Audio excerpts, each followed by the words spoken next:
Bonjour les amis, alors aujourd'hui je vais parler de la perception qu'il faut avoir de l'énergie sexuelle, comment voir cette énergie pour faire que cette vision elle soit constructrice, elle soit vraie, elle soit en accord avec notre santé psychique et mentale, elle soit en accord avec la médecine, hein, ce que dit la médecine chinoise et tout ça. Donc voilà, donc première chose, premier élément extrêmement important, c'est de comprendre que cette énergie sexuelle, eh ben, on peut pas la gâcher. C'est comme un trésor en fait, qu'on peut pas en fait, sortir ce trésor et commencer à le balancer, dans les poubelles. Non, cela ne marche pas comme ça et cela va nous détruire. C'est pas seulement en fait, si une personne par exemple, un homme, OK, les hommes peuvent sortir leurs semences, OK, en vain.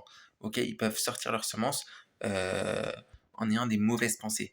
Bah, ça va pas seulement juste enlever notre énergie sexuelle, OK, bien sûr, ça va réduire notre énergie sexuelle, mais surtout, ça va détruire la santé, notre santé, que ce soit mentale, mais aussi physique.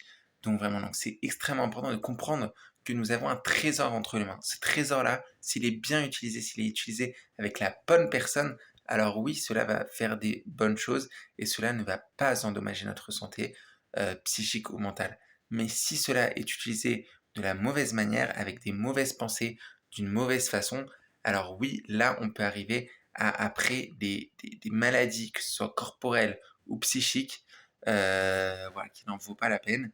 Donc voilà, c'est le premier point, qu'il faut comprendre que voilà, que c'est vraiment un trésor et qu'il faut vraiment faire très attention comment on va, exprimer ce trésor, comment on va le faire sortir de nous, avec quelle personne.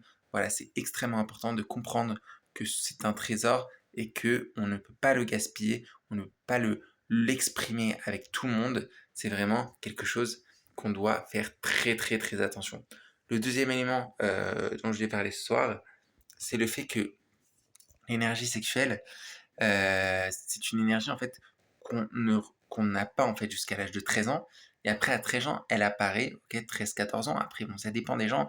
Au jour d'aujourd'hui, il y a des gens de plus en plus tôt, hein, de ce que j'ai l'impression, 10 ans, 11 ans qui commencent à déjà avoir cette énergie sexuelle et donc en fait ça nous change, OK? Il y a tout d'un coup plein de changements qui se passent à l'intérieur de nous et là, il faut bien comprendre que même si on a une mauvaise puberté, OK? On l'a mal exprimée, on a fait les 400 coups avec ces énergies, on peut quand même faire en sorte que cette énergie fasse des choses incroyables dans notre vie, OK? C'est pas parce qu'on a on a fait des choses pas bien, on a fait des choses qui étaient contre notre véritable, être intérieur, qu'après on peut pas en faire quelque chose de sublime. Donc voilà, donc prenez-en conscience que vraiment cette énergie est incroyable, OK? Est incroyable et si on l'utilise de la bonne façon, bah, elle est que bénéfique.